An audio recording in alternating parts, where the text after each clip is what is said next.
Can you take us back to some of those sessions for the debut album, Escape from a Band? What was those sessions like? Crafting? Well,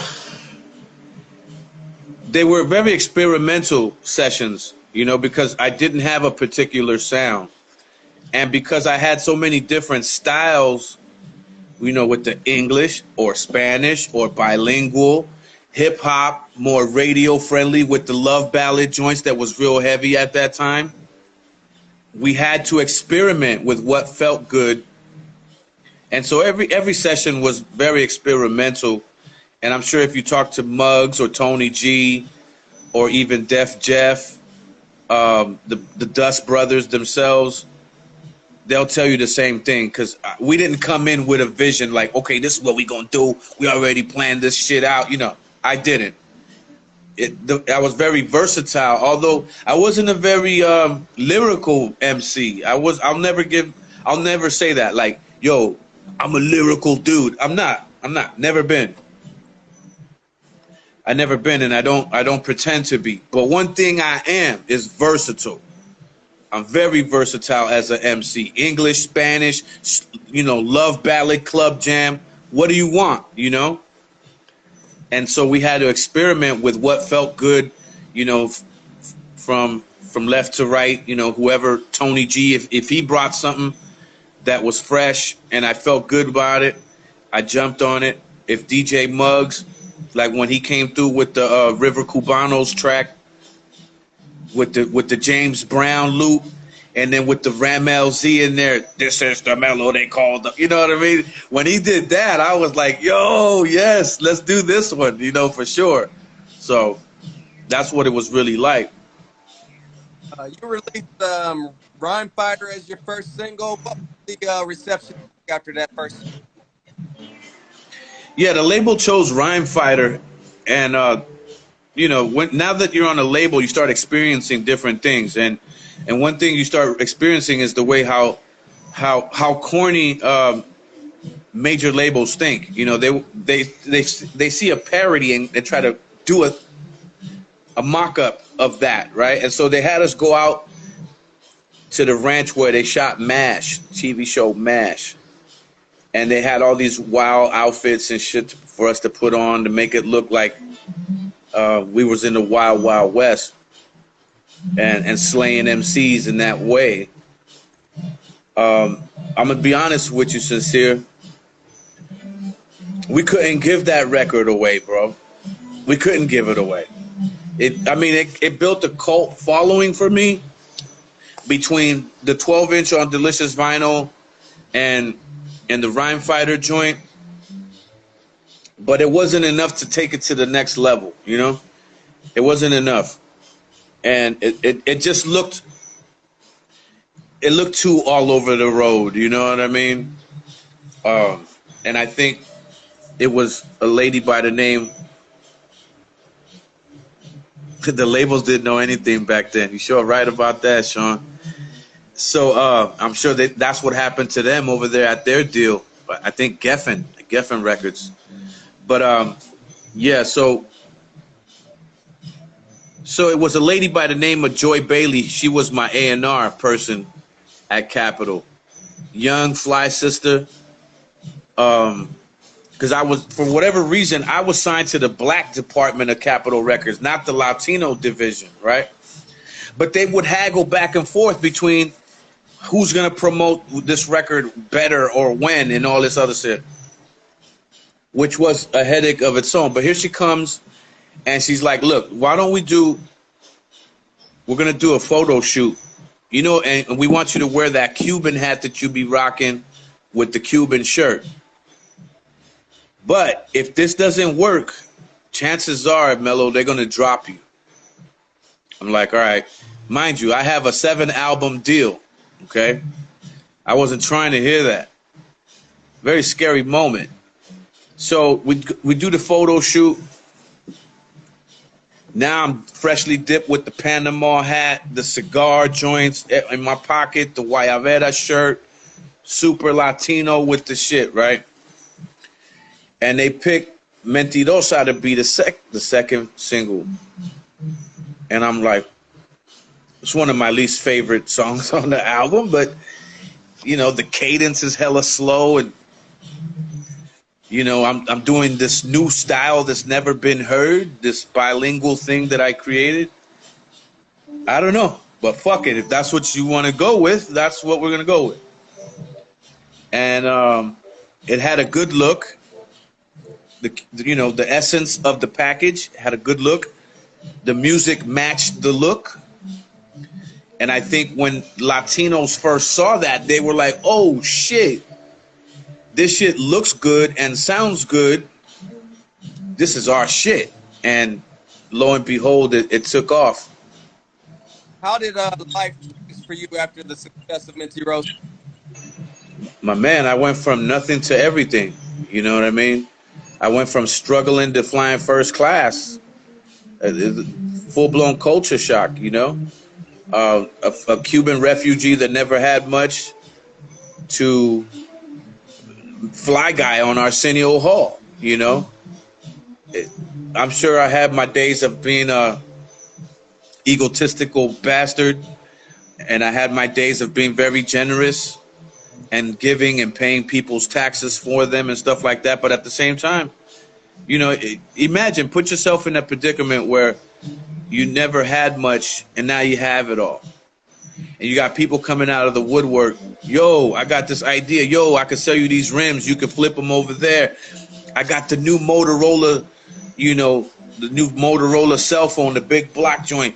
Yo, you can get, you know, $5 a minute on your phone. Everybody had something, you know, or they wanted me to buy a stock of Block Punk's pull-out stereo, you know. But it was, you know, it was a culture shock, brother, because, you know, you go from probably as far as you ever gone in your life. Well, I can't say that because Pops took us to Miami on occasions growing up, but from not really going anywhere to now you're ambassadoring hip hop in Santiago, Chile, and Costa Rica and Colombia, places like that, and the fans are looking at you like, wow, you know, you're our Run DMC, you know, you're our LL Cool J guy, you know, for Latinos. And that, and for a minute I loved it. I loved it. I ain't gonna lie. Then I'd come home and couldn't go to the supermarket because everybody recognized me. Then I started to not like it, and that started to, you know, it was a psychological thing that started to happen to me when you couple that with an executive who, a male executive who came on to me at Capitol. It started to get real ugly. And I started to see what the game was really about and why sometimes some dudes will go real far and why others won't. And I'm going to leave it at that. You know what I mean? On to release one more single, If You Were Mine, and then ready for your sophomore album. What was the game plan? Okay, you broke up for most of that. You said about the third single. Yeah. So what's the second part of the question? Yeah, you went to the third single, and then it was time to concentrate on your second album. What was the game plan going into your sophomore album with Capitol?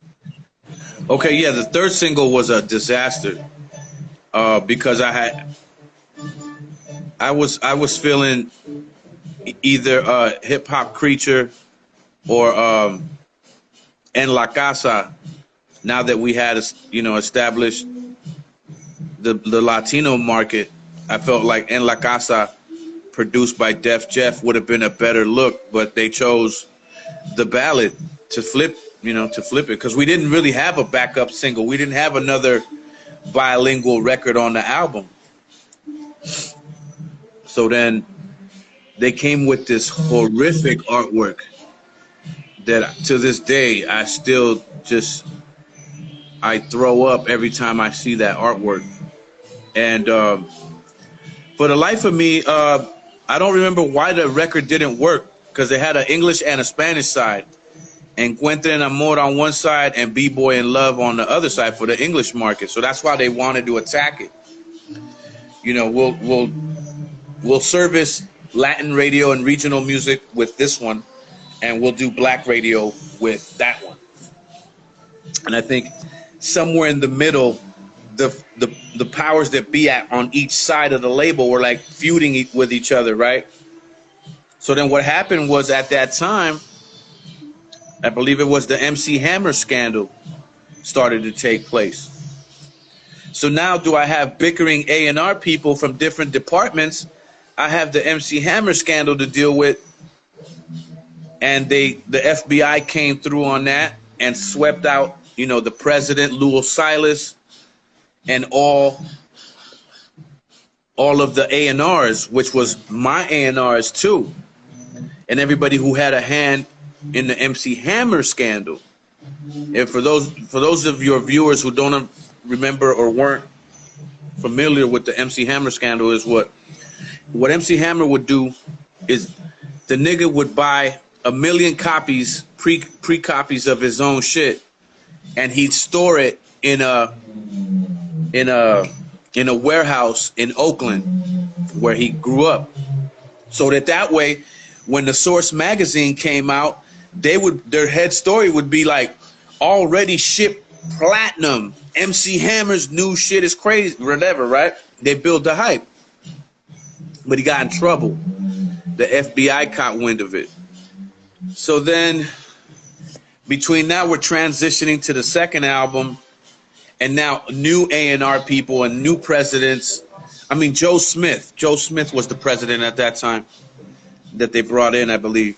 And they brought in a whole bunch of interns from like college who had no idea how to market and promote a rap record, much less a bilingual rap record, right? So anyway, we're doing the Brother with Two Tongues album, and that's where I start to really, you know, see a lot of things for myself. And it became one of those be careful what you wish for type of things, because you just might get it. So scenario. You were originally signed to a 7-album deal, and you only got 2. Where did this leave Mellow Mayonnaise after the second album? Well, after the second album, it was my choice to leave, and I was going to look elsewhere because I had worked with my man Kid Frost on a song called Lowrider that did really well for us and became another great record for us on MTV. And the president at Virgin at that time, I'm forgetting his name. Maybe Sean can remember his name. The president over at Virgin, I'm forgetting his name. Mike Sketch, I see you, homeboy. Hypers from Cyprus, good looking out. He had come to the video shoot, and he was like, "Yo, Mellow, I love what you did on this record. And from the looks of things, you know, this video is going to be insane. If you ever need a favor, if you ever need anything, come to me first." He tells me this. So as I fall out of love with Capitol, we're chopping up now the third album, which is a $500,000 deal album, okay? Because I had sold so many records that my increments kept going up, right? So I got 90 for the first album, 250 for the second album. So now we're on the third album, and we're talking about $500,000. And I was like, I hate this shit. I hate it. And so I talked to my manager, and he advised me against it, about leaving. And I swore I had another deal happening at, all right, Sean, I see you. I'm forgetting his name, man. I figured I had another deal waiting for me at Geffen, so I'll just go fuck with Geffen. I mean, yeah, Geffen. No, Virgin. My bad, Virgin. And so then I waited and waited and waited for the paperwork to get done. And those people didn't like me very much after that, at Capitol. They were like, "Oh, okay, you really want to leave? You feel that adamant about leaving, huh? Okay, all right. Watch this." and they flipped the script on me, man, and they made it very difficult, you know, to work, to even find another situation. Because from what I figured is they were in an alliance with all the other labels, so they must have called what's his name at Virgin and said he doesn't like to play ball. He'll leave your situation too. And so basically nobody give me a deal. So shit got real weird then, you know. And I remember I had a lot of money and all that from all the touring. So what I did was, my lawyer was like, look, lay low for a while and we'll find the right deal for you. We'll chop up a new deal. Don't worry about it. And so what I was starting to do, I would just go out and party every day, you know, and just doing the illest things and just the wildest parties and doing the fly shit I could do. Within that, I'm picking up bad habits, right? So now I'm doing, you know, I'm skeezing, you know, I'm wilding out with a bunch of females all the time. I'm dipping into some coke, some blow, you know, doing everything I want to do, and that's where that went. And that's where that went. So eventually I said, you know what, it's time to get back to work. Was that back in 2004? Is that when you got inspired again? No. We're still in the 90s when that happened. In 2004, when I did the Vengo a Cobrar album, that was because a record company stepped to me. Yeah, they did. Pucho, Rude Boy. You're right. Oh, that's the homie Pucho. Hola, Roy. Yeah. So they stepped to me about doing this album and doing like some salsa remixes and stuff with a salsa band and doing it. So it looked like a fly project to do. And so we went ahead and did that album. And by this time I had a studio in my house. So it was, we retained all that. And it was easy to make the record. Turned it in. But it wasn't really, it was lackluster because that company didn't have the funds to back up the record. You feel me? They didn't have the marketing and promotion money that it takes to make something pop off like that. In 2006, you got to work with your brother on Ghetto Therapy. What was that like? Say that again? In 2006, you got to work with your brother on Ghetto Therapy. What was that situation like? Yeah, Ghetto Therapy, man. That was the first time we got together as brothers to do an album. And it was pretty dope because we picked official Green Eyes. What's up? What's up, homegirl? I see you. We've got together and we had so many relationships in the business already. So we tapped in with a lot of different producers, from DJ Muggs to Warren G to, you know, and we got tracks from everybody, and we started listening to the best tracks, and we would sit together as in his living room and pick, okay, yeah, we'd like this one, and put in the next CD. Now I ain't feeling that. And then we kind of gave it a feel, you know, as we were picking the tracks. But one thing I noticed is that we were picking more tracks that fit his style than mine. But it didn't matter. I wasn't worried about it because I knew my versatility was going to make up the difference. It didn't matter. And then, so what we did was I would write all the concepts and the ideas, go in, track them, and then Sen would come in, you know, from his Cypress Hill tour, listen to the jam, sit down and go, okay, yeah, I'm liking this shit. And then he'd copy whatever my style was. And that's how we did the record. And I got to admit, the process of making the record was real fun. Also went on to drop La Familia in 2008, Restored Order. What is Mellow Mayonnaise currently working on? Oh, man, I'm just chilling. I'm not really working on nothing but just side projects with other collaborations or whatever with other artists. I'm not really doing nothing. I have a studio in my house, as you can hear the music probably in the background, but that's just my young son getting it in. Um, I don't have unreleased. Actually, I do have some unreleased Cypress stuff with Cypress, and not 783 though. To answer Mike's sketch, yeah, nah. But now what I do now, I play the old school circuit. I perform at what's called the old school circuit, right? This is where you might find a few different genres of groups on one bill. Like you might have Lisa and Cold Jam, right? With Rob Bass and Sugar Hill Gang and Mellow Mayonnaise, right? That's kind of the lineups that I'm on. And it's a lot of fun. And that's really how I make most of my bread and just maintain like that. I'm good. I'm not a rich dude or nothing like that. Don't even, you know what I mean? I'm not rich, but I live my life and I'm happy. Before we get out of here, we got about 5 minutes. We got some quarter questions for you. Craig. I'm sorry, you breaking up. Carissa, I see you. What's up, shorty? Yeah. Okay, what's the question? On a joint, on the album you had called song, like, I can't hear you, bro. I can't hear the question. can you hear me? Yeah. Okay.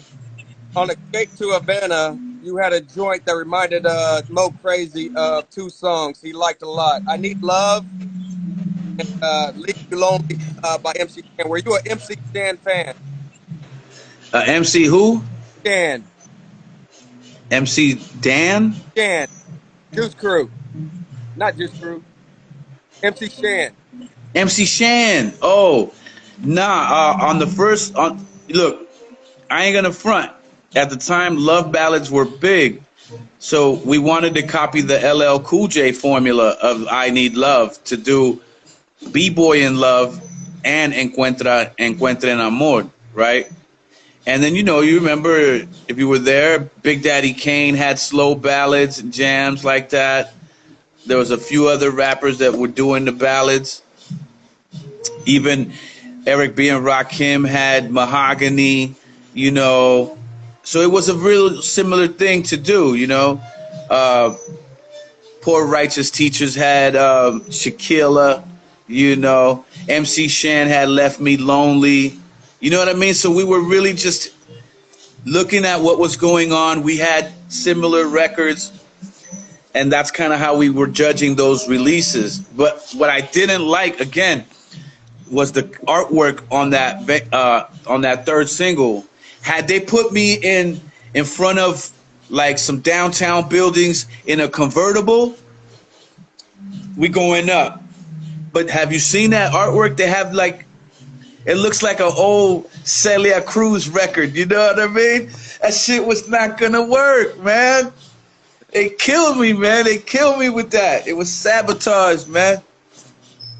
My man Merc Versus wants to know, do you consider yourself a 5%er?